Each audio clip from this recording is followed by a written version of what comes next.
Un début à tout, ça commence comme ça.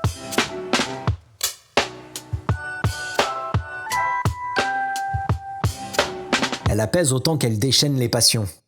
Elle n'échappe pas à la règle de la convoitise qui mène par le bout du nez le monde moderne. La forêt n'est pas simplement un paysage. Elle abrite la vie sous différentes formes, elle contribue à la nôtre et à l'air qu'on respire, on la décrit comme le poumon de la planète et on la sait malmenée. Les coupes s'intensifient, les parcelles changent, le paysage aussi. En Dordogne, 99% de la forêt est privée. Ce qui veut dire que ce grand patrimoine commun appartient en réalité à une multitude de propriétaires, petits ou grands, qui ont chacun leur rapport à la terre, leurs contraintes, leurs objectifs. Alors comment fait-on pour préserver un bien collectif quand il appartient presque entièrement à des particuliers ? Comment concilier production, écologie, transmission et simple plaisir de se balader ? Pour parler de la forêt en Dordogne, il n'y a pas de meilleure destination que le Périgord vert. Je suis allé rencontrer l'association SOS Forêt Dordogne qui propose une gestion douce et respectueuse de nos forêts. Et comme Muriel, la coprésidente de l'association, parle de tout ça mieux que moi, un début à tout épisode 6, ça commence maintenant. Donc là, on va marcher un tout petit peu et je vais te montrer, tu vois ça maintenant, et je vais t'amener sur une coupe rase. Ah, voilà. Quand même. Quand même. Mais il faut passer par la forêt d'abord pour se rendre compte que... Oui. Ouais, ça me fera une sorte d'avant-après, quoi. Voilà, c'est ça. Salut Muriel. Salut. Bon alors où est-ce que tu m'emmènes là ? Alors, je t'emmène dans une forêt typique là, du Périgord vert. Hein. On va faire une petite balade et puis découvrir la végétation du coin. Alors on est à Paussac et Saint-Vivien, en forêt. Et donc toi tu représentes, je ne sais pas si on dit ça comme ça, mais l'association SOS Forêt Dordogne. Oui, je suis coprésidente de l'association. C'est une association qui commence à se faire connaître et qui lutte pour la sauvegarde des forêts périgourdines. Elle est née quand cette association ? Elle est née il y a 4 ans, un peu de l'émotion que suscitait la multiplication des coupes rases dans le département et surtout la plantation de résineux qui s'ensuit. Alors toi tu avais déjà... comment dire ça, un engagement vers la forêt ou bien c'est né parce que tu as constaté ces faits-là ? Bah moi je suis périgourdine, j'ai toujours été attachée, puis je suis aussi petite propriétaire forestière. Donc je suis très attachée à cette forêt et puis comme beaucoup de citoyens, je l'ai vue changer, se transformer, être exploitée de manière industrielle sans que rien ne semble pouvoir freiner tout ça. Alors là, pour l'instant, de nos premiers pas, on est dans une très chouette forêt qui a revêtu ses couleurs d'automne. Rien d'anormal à mes yeux pour l'instant. Est-ce qu'il y a un diagnostic de la forêt en Dordogne ? Bah, là, tu vois, on est typiquement sur un massif du coin avec des chênes, des châtaigniers. Tu as aussi du charme. Tu as si tu vois la variété de feuilles qu'on a sur le sol, on peut s'apercevoir de la multitude des essences présentes. Hein. Plus je ne te parle pas aussi, par exemple, du fragon qu'on voit avec ses petites boules rouges, là, qui est une espèce protégée d'ailleurs. Donc tu vois, c'est une forêt très diversifiée, mais son gros problème, tu vois, c'est que c'est plein d'arbres, d'essences différentes, et puis pas très gros, pas très droit. Et ça, la filière bois, ça ne l'intéresse pas. Et alors, qu'est-ce qu'elle fait face à ça, cette filière bois ? Elle coupe et elle replante. D'accord. C'est le plan du gouvernement de M. Macron, ça s'appelle le plan de renouvellement pour adapter la forêt au changement climatique. Je dis bien adapter entre guillemets. On ne le voit pas, mais tu me mimes les guillemets, mais on les a comprises dans ta voix. Donc, il faut raser et replanter des essences qui seraient plus adaptées au changement climatique. D'accord. Mais à notre avis, on joue un peu aux apprentis sorciers parce que on ne sait pas ce qui va vraiment... On sait que le climat va se réchauffer, on en est à peu près sûr. Après, sur l'hygrométrie et surtout sur la capacité des arbres à s'adapter, il y a encore beaucoup d'interrogations. Mais l'homme et l'industrie toujours veulent aller plus vite parce que ce qui les intéresse, c'est la ressource en bois, il ne faut pas se leurrer. Ouais. Et justement, replanter de cette façon-là, est-ce que ça permettrait encore d'avoir une forêt aussi diversifiée que ce que tu viens de nous décrire là? Ben non, parce que l'industrie, elle veut du bois, pousse rapide, qui pousse droit, donc qui est facile à exploiter. Donc on plante en général du résineux, et par ici, c'est du pin maritime ou du pin laricio qui te permet de faire une récolte, parce qu'en parlant récolte, hein, c'est plus de la forêt, c'est de l'agriculture, ce qui te permet de récolter du bois au bout de 30 ans. Alors qu'un chêne, il faudra attendre une centaine d'années avant de pouvoir avoir un beau chêne, minimum. Alors avant de replanter, on coupe. Tu nous as parlé des coupes rases. Qu'est-ce que c'est la coupe rase? Parce qu'on entend de plus en plus ce terme qui, enfin moi je le considère assez violent, ça m'évoque des images assez violentes, ce terme de coupe rase. Qu'est-ce que c'est une coupe rase? Alors, une coupe rase, c'est une coupe où on coupe tous les arbres, on ne laisse rien. En plus, bon, on dessouche, on enlève les souches, on retourne la terre puisqu'il faut la préparer à la nouvelle plantation. Donc, après, une coupe rase, et les coupes rases, attention, hein, on l'a toujours utilisé en Dordogne pour renouveler des massifs. C'est une gestion qui est tout à fait acceptable aussi quand tu as un gros dépérissement, quand tous les arbres sont morts, ou après une tempête, parce que les arbres sont cassés ou malades. Donc il y a des cas où on peut entendre qu'il y ait des coupes rases. Mais dans ce secteur, ce n'est pas ce qui se passe en ce moment. En fait, on coupera des forêts comme celle-ci, qui sont écologiquement très riches, pour les remplacer par des plantations de résineux qui, elles, au niveau écologique, n'ont pas du tout la même efficience. Alors à quel niveau? Ça se joue à quel niveau? Parce que ça c'est pareil, en fait, moi ce qui m'intéresse de venir te rencontrer, c'est qu'on entend un peu tout et n'importe quoi, on ne sait pas trop comment se situer face à la forêt, et on entend souvent ça. On coupe pour replanter des résineux, écologiquement ça ne tient pas la route. Pourquoi? Alors, comme tu peux le voir ici, hein, on est dans une forêt diversifiée, outre la multitude des essences qu'il y a, tu vois, il y a des petits arbustes, il y a des mousses, on imagine bien, tu verras peut-être qu'on va en trouver des champignons, ça abrite tout un tas d'animaux. Quand tu fais une monoculture, forcément il y a moins de diversité, moins à manger pour les animaux. En plus, on le sait maintenant, hein, les aiguilles de résineux acidifient les sols, donc tu n'as plus du tout la même diversité. Je ne dis pas qu'il n'y a pas de biodiversité dans une monoculture de résineux, mais elle est beaucoup plus pauvre.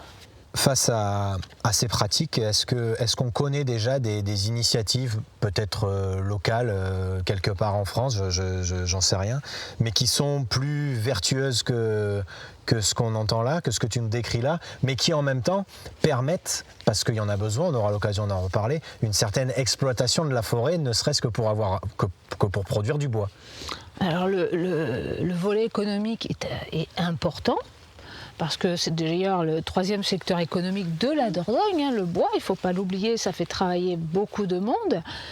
On a besoin de bois pour se chauffer, pour construire, tout ça. Mais nous, on se bat et on lutte pour une sylviculture un peu moins industrielle et qui sache aussi préserver la biodiversité. Et ça existe, ça s'appelle la sylviculture mélangée à couvert continu. C'est prendre une forêt, couper des arbres qui sont à maturité pour faire du bois, faire des éclaircies, laisser la nature, tu verras, on va le voir, je te montrerai comment les chênes sont capables de se replanter tout seuls, ou même faire des plantations d'amélioration, ça c'est possible, mais toujours garder un couvert forestier. Ça, c'est le plus important. C'est d'ailleurs ce que j'explique à beaucoup de propriétaires qui rasent leur forêt. Je dis, vous avez un capital merveilleux, pourquoi vous rasez ce capital pour planter en monoculture, tout en ne sachant pas ce qui va se passer dans les 30 ou 40 années qui viennent? Qui vous dit qu'il n'y aura pas un incendie, une tempête, une attaque d'insectes? C'est un pari sur l'avenir qui est très risqué. Surtout à une époque où ce type de catastrophe, malheureusement, devient courant. Je ne sais pas si tu as entendu parler là, du nématode du pin dans les Landes. C'est gravissime. C'est gravissime. On risque de perdre toute la culture de pin maritime, hein, je ne leur souhaite pas, c'est très grave, ces propriétaires ont investi leur argent dans cette culture et ce nématode du pain est un risque. Alors dans ces conditions-là, je pose la question aussi, est-il censé de continuer à planter des résineux en Dordogne ? Ouais. Le bois pousse sur du bois. Si on veut du bois de qualité, jardinons notre forêt, exploitons-la de manière durable. Est-ce que justement ces monocultures, elles attirent pas des ravageurs au même titre qu'on le sait, enfin on le sait, scientifiquement on a quand même tendance à démontrer que les monocultures attirent les ravageurs, détruisent les productions. Est-ce que c'est la même chose pour les forêts ? Ah bah oui, c'est simple. Hein. Si tu es un peu curieux, ou les auditeurs peut-être peuvent rechercher plusieurs des scientifiques ont fait des recherches. On le sait aujourd'hui, une forêt résiliente est une forêt diversifiée. Quand tu as une seule espèce, si un pathogène se met dans cette monoculture, il va détruire tous les arbres de cette monoculture. Alors que tu vois ici, si un ravageur attaque le charme, ou le freine, il va laisser le chêne tranquille. Et cette biodiversité, c'est la force de la forêt qui lui permet de se protéger de tout ça. La nature est bien faite, elle a mis des milliers d'années à mettre en place un système qui fonctionne. Et nous, en tant qu'humains, croyant toujours pouvoir mieux faire, on crée des problèmes. C'est le nématode du pin dans les Landes, c'est les épicéas dans les Vosges. Il faut qu'on apprenne de nos erreurs maintenant et qu'en Dordogne, on sache préserver ce qu'on a. On a parlé des exploitants, on va dire, on a parlé des propriétaires, et il se trouve qu'on a cette donnée qui revient en Dordogne. 99% de la forêt est privée. Ça veut dire qu'elle appartient à des propriétaires privés. En Dordogne, oui, c'est pratiquement plus de 99%. En France, c'est 75%. Mais à Dordogne, 99% effectivement. Donc ça veut dire que là on est en train de marcher dans la forêt comme chacun le fait. On se rend pas souvent compte qu'on est chez quelqu'un. Ah oui, en Dordogne, tu es toujours chez quelqu'un quand tu es en forêt.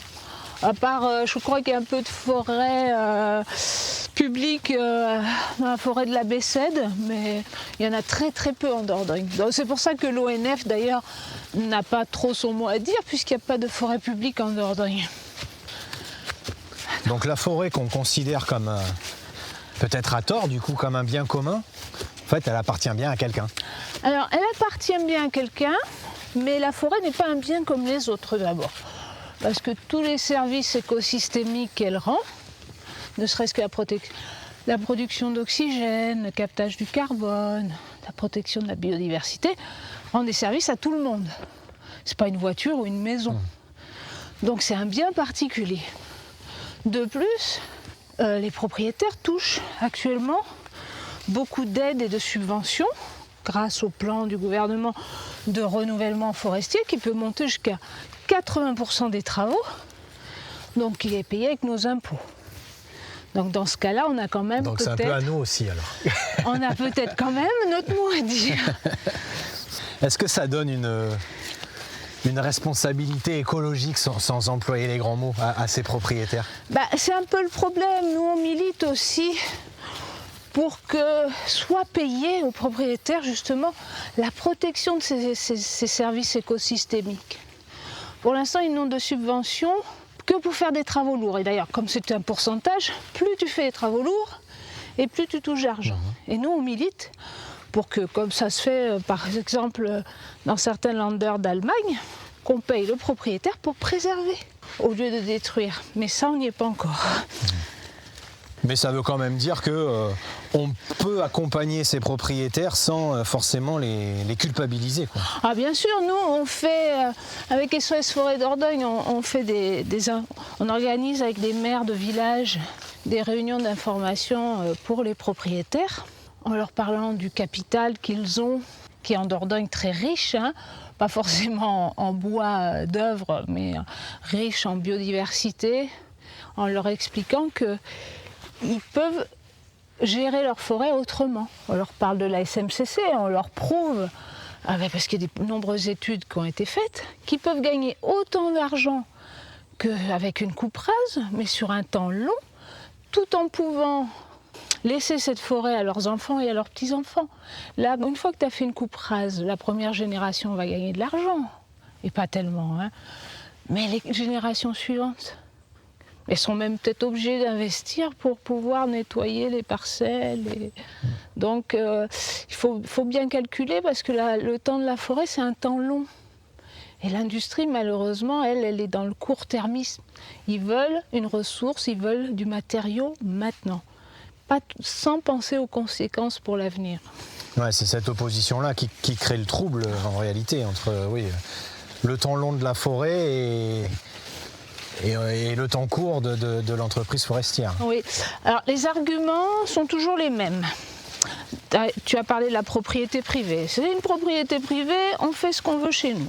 Ça, je t'ai dit déjà que je ne suis pas tout à fait d'accord, puisque la forêt n'est pas un bien comme un autre. Il y a aussi l'argument, il n'y a jamais tant eu de forêt en France.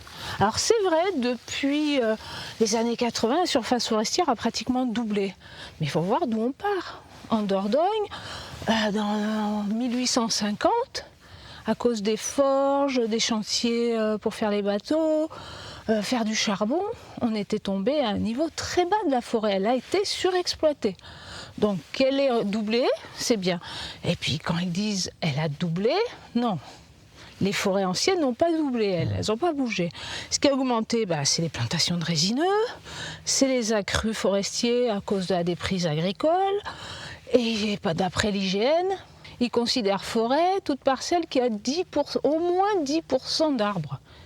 Est-ce que c'est une forêt, 10% d'arbres? Oui. Pour nous, non. Tu fais la différence entre la forêt et une plantation d'arbres, quoi. Oui, plantation d'arbres ou même un couvert boisé. Parce que dire qu'une forêt, tu vois ici, je ne sais pas combien il y en a d'arbres sur la parcelle, mais de dire qu'à partir de 10%, on a une forêt, moi, je ne suis pas tout à fait d'accord. Ouais.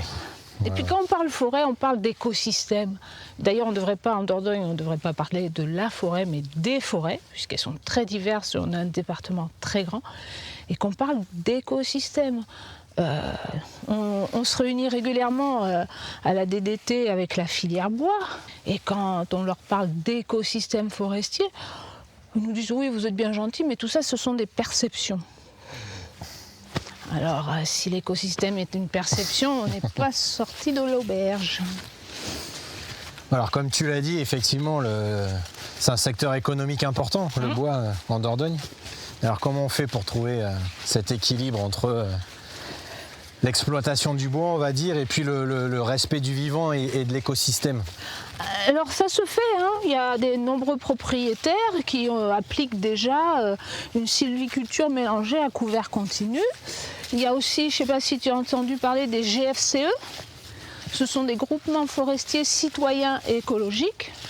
Ce sont des citoyens qui se mettent en commun pour créer des sociétés foncières, pour racheter des forêts et pouvoir les exploiter de façon durable. Donc ça se fait. Mais la filière bois actuelle n'est pas adaptée à ce mode de gestion. Tu as pu voir les abatteuses, les grumiers, ils n'arrivent pas à trier entre guillemets ou à faire de la gestion fine. Eux, ils veulent une rentabilité, une machine. Ça coûte des centaines de milliers d'euros. Quand tu t'es endetté sur 20, 30, 40 ans pour ta machine, il faut que tu puisses rembourser. Bien sûr. Donc il faut couper du bois. D'ailleurs, beaucoup de conducteurs, enfin bûcherons, je mettrai entre guillemets là aussi, disent qu'ils travaillent 12 heures par jour pour pouvoir rembourser les emprunts et qu'eux, ils n'ont pas choisi ce métier pour ça non plus. Hein. Et beaucoup sont en burn-out aujourd'hui. Il y a la position des propriétaires, des exploitants, il y a des associations comme la tienne qui militent. Et puis très souvent sur ce genre de sujet, on se demande ce que font ou ce que peuvent faire les collectivités locales.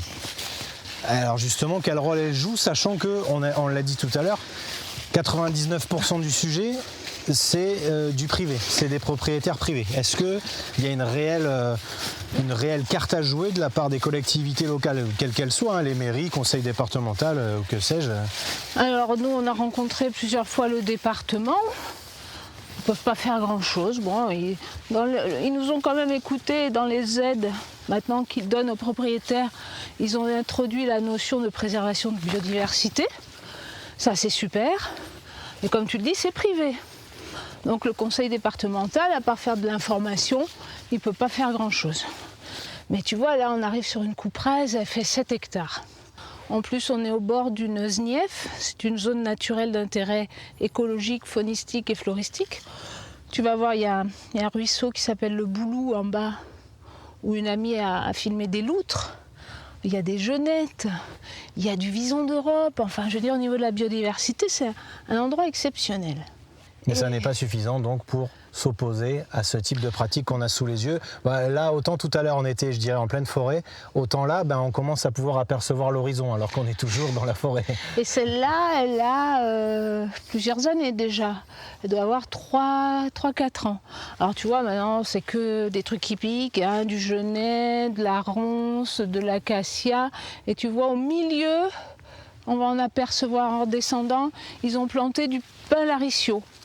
J'ai vu un propriétaire à La Roche-Chalais, il me dit du pin laricio sur du calcaire, je suis assez sceptique, faudra voir, Ouais. on verra. Tu vois, c'est ça, voilà. Donc ils ont planté du résineux. Et voilà, moi, cette coupe, quand je l'ai vue, j'ai pleuré.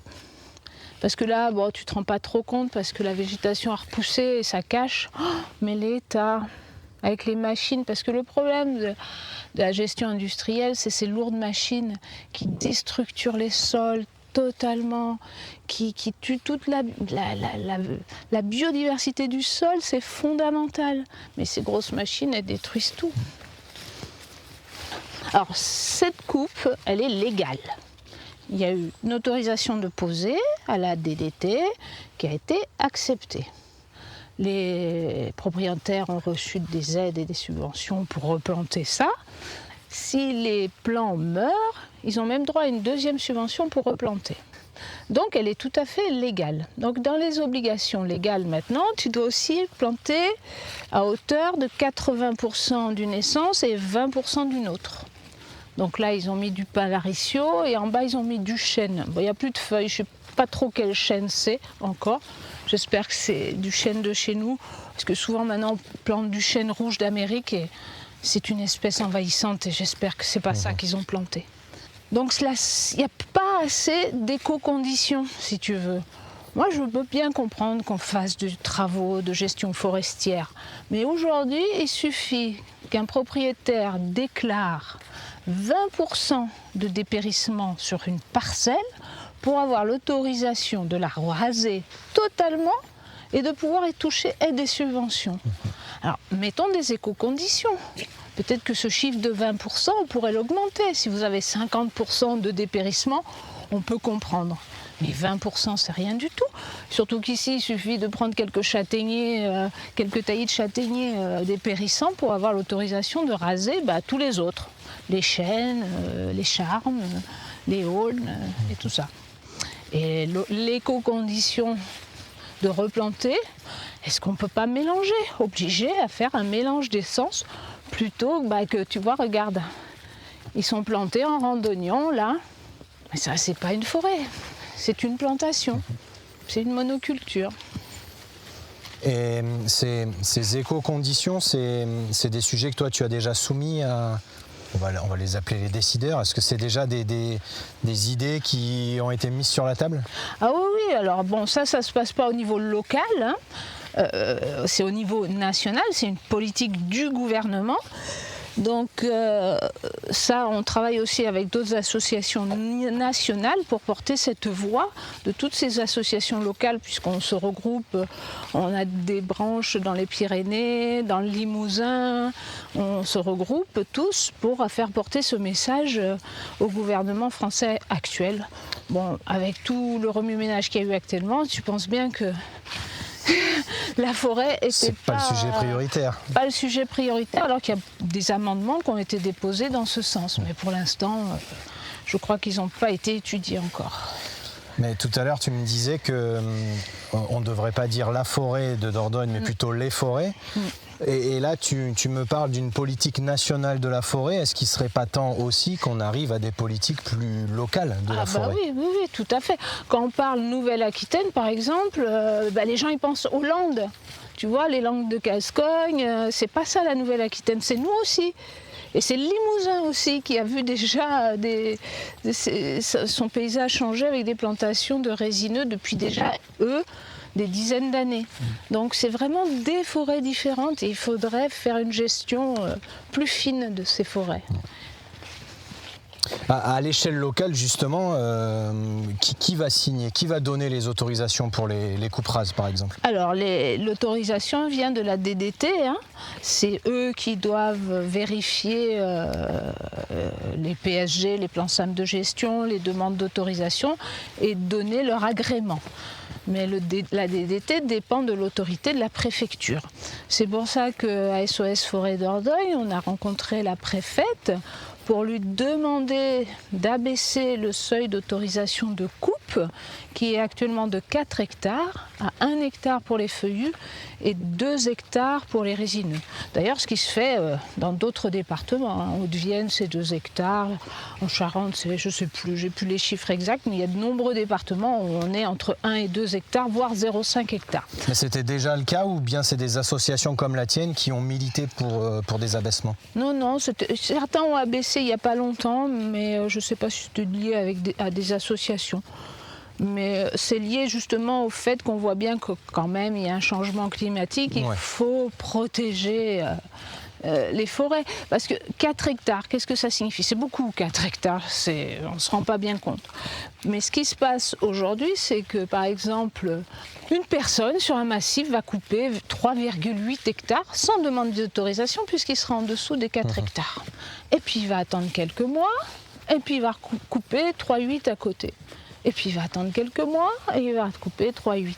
Et on se retrouve au bout d'un an et demi avec un massif totalement plumé, sans aucune demande d'autorisation. Et ce qui est pire, c'est que certaines entreprises ou coopératives forestières qui démarchent des petits propriétaires font pareil. Parce qu'un propriétaire aura 2 hectares, celui-là en aura 3, celui-là en aura 2,7. Ils n'auront pas besoin de demander d'autorisation puisque ce sera des propriétaires différents et qu'on se retrouvera là aussi avec un massif totalement plumé. Donc si on arrivait à baisser ce seuil à 1 hectare pour les feuillus, ça empêcherait d'avoir ces surfaces rasées aussi grandes. Et dans l'exploitation du bois, est-ce qu'il y a est-ce qu'on sait si le bois qui est coupé en Dordogne, il est utilisé en Dordogne? Ça aussi, c'est le problème. Nous, on milite pour une filière locale et pour des savoir-faire locaux. Parce qu'il y en a, on a toujours travaillé le bois en Dordogne. D'ailleurs, il y a une très belle usine de cercueils en Dordogne. On fait des tonneaux, on fait du parquet. Il y a les feuillardiers dans le nord de la Dordogne. Il y a tout un savoir-faire. Mais malheureusement, aujourd'hui, les plus grosses grumes et belles grumes, elles ont tendance à être plutôt exportées vers l'Italie notamment, ou la Chine, qui nous renvoie ensuite des parquets qu'on retrouve à Leroy Merlin. Donc est-ce qu'il ne faudrait pas soutenir une filière locale de bois plutôt que voir nos bois ou partir, pour ce que je te disais pour les plus belles, ou les plus vilains, comme on va dire, en bois énergie, en plaquettes forestières. Au niveau local, il y a plein de jeunes qui s'installent là, comme bûcherons, comme tu as entendu parler des coins du Sieur de Tursac, une scierie qui ne travaille qu'avec du bois durable et du bois local. Donc, on a sur notre site d'ailleurs toute une liste de professionnels qui se sont engagés à travailler avec du bois et de la forêt durable. Donc c'est possible. On connaît une jeune femme qui est débardeuse à cheval, on connaît des bûcherons tronçonneuses, il y en a. Pas assez, mais il y en a. De ce que j'entends là, on peut donc être SOS Forêt Dordogne, mais dire qu'on a quand même besoin de bois, que ce soit pour le chauffage, que ce soit pour... voilà, parce que c'est pareil, c'est souvent des... On a souvent tendance à opposer tout le monde et non, on peut vouloir protéger la forêt tout en étant conscient qu'on a besoin de bois L'activité économique, pour le chauffage, pour toutes ces choses-là. Ouais. C'est la critique qu'on nous fait facilement. Oh, les écolos, vous voulez des maisons en bois, mais vous ne voulez pas couper d'arbres. Non, la forêt d'Ordogne n'est pas contre l'exploitation forestière. On ne veut pas mettre la forêt sous cloche. On veut l'exploiter de manière durable, ce qui est très différent. Et c'est possible. Allez Muriel, comme à mon habitude, on va inverser les rôles dans ce petit jeu de questions-réponses. Après mes questions, c'est ton tour, c'est à toi de poser une question. Alors c'est une question que tu vas poser à qui tu veux, aux utilisateurs de la forêt, aux exploitants, aux élus, à qui tu veux. C'est à toi de jouer. Oh là là, j'en aurais plein des questions à poser à beaucoup de monde, mais bon, comme les municipales approchent, je vais poser ma question aux élus ou aux futurs élus en leur demandant qu'est-ce qu'ils sont prêts à faire pour protéger la forêt périgourdine. Et nous, on est là justement pour les aider dans ce chemin et on prépare des documents pour eux qui peuvent télécharger sur notre site et on peut aussi venir dans leur mairie organiser des réunions d'information pour les propriétaires de leur commune. Avant de se quitter, Muriel, c'est ton moment. C'est ce que j'ai l'habitude de dire à mes invités. Tu vas pouvoir te faire plaisir et faire une proposition en faveur de ton sujet, en faveur de la forêt. Alors cette proposition, tu te poses pas de questions dessus. Demain, elle est appliquée. Ce que tu vas proposer là, c'est appliqué demain. Si tu avais cette carte-là à jouer en étant persuadé que ta proposition est appliquée demain, qu'est-ce que tu proposerais ? Une proposition que j'aurais à faire, et je pense qu'il serait la plus efficace actuellement, c'est de permettre aux propriétaires forestiers, parce que ce sont eux qui ont le dernier mot face à tout le monde, face aux entreprises, face à la filière, de proposer que ce soit les services écosystémiques qui puissent leur être payés. Que celui qui sauvegarde sa forêt ou qui l'exploite de manière durable puisse toucher plus de subventions finalement que celui qui la rase. Voilà, ça serait quelque chose d'important. Bon, je crois qu'on entrevoit quand même des propositions qui permettent de faire cohabiter les propriétaires forestiers, on va appeler ça les utilisateurs forestiers que nous sommes aujourd'hui en nous baladant, et puis les exploitants. Il y a quand même moyen de... Oui, il y a moyen, on se rencontre régulièrement. Après, on est dans un monde très polarisé, très caricatural, où le mot écologiste est devenu presque une insulte, où les gens s'opposent de façon assez virulente. Mais dès qu'on se voit, dès qu'on se parle un peu les yeux dans les yeux, et moi j'ai pu parler à de nombreux propriétaires depuis 4 ans, finalement on arrive à s'entendre sur des tas de points parce qu'ils sont bien d'accord que oui, finalement cette coupe rase, la prochaine fois je ferai autrement. Et ça c'est possible, mais il faut qu'on se parle et qu'on sorte des caricatures. Et malheureusement, certaines personnes soufflent sur des braises et ça ne fait pas avancer le dialogue. Comme mot de la fin, je crois qu'on ne pourra pas faire mieux. Muriel, je te remercie pour cette balade. Qu'on va terminer tranquillement. La pluie s'est arrêtée, il nous a épargnés, il fait bon. La forêt est magnifique dans ses couleurs d'automne. Merci encore pour la balade et puis à très bientôt. Merci à toi, à bientôt. C'est à croire qu'on prend plaisir à tout opposer et que tout est plus simple en tout noir ou tout blanc. Il y aurait donc ceux qui voudraient faire de la forêt un sanctuaire et ceux qui la considèrent comme un gisement de matières premières. Ce que j'ai entendu aujourd'hui, c'est autre chose. C'est une voix qui dit que oui, on a besoin de bois, que c'est un matériau essentiel qui fait partie de notre économie, de nos maisons, de nos vies, mais que la façon de l'exploiter compte encore plus que le bois lui-même. Les coupes rases, ce ne sont pas seulement des arbres qu'on prélève, ce sont des sols qui se fragilisent, des paysages qui se transforment, des habitants qui perdent l'un des principaux repères de leur environnement. Et pourtant, ce n'est pas un combat contre la filière bois, c'est un appel à faire différemment, un appel à mieux faire. Il faut savoir s'écouter, comprendre l'expertise de chacun, entendre les inquiétudes plutôt que faire grand bruit dans des manifestations ou des communiqués de presse, accepter qu'on peut être en désaccord, mais que le désaccord, ce n'est pas la fin de la discussion. Entre l'industrie et la sanctuarisation, il existe probablement une voie, celle d'une gestion responsable, patiente, pensée pour durer plus longtemps que nous. En voilà une idée pour découvrir enfin ce qu'il y a derrière cet arbre qui cache la forêt. Allez, avant de se quitter, j'ai 2 nouvelles, une bonne et une mauvaise, et je commence par la bonne. La bonne nouvelle, c'est qu'il reste encore de la place sur les réseaux sociaux du podcast Un début à tout. Vous pouvez librement vous abonner sur les pages Facebook, les comptes TikTok et Instagram pour suivre l'avancée des épisodes. Et la mauvaise nouvelle, c'est que cet épisode est terminé. Toutes les bonnes choses ont une fin, même un début à tout.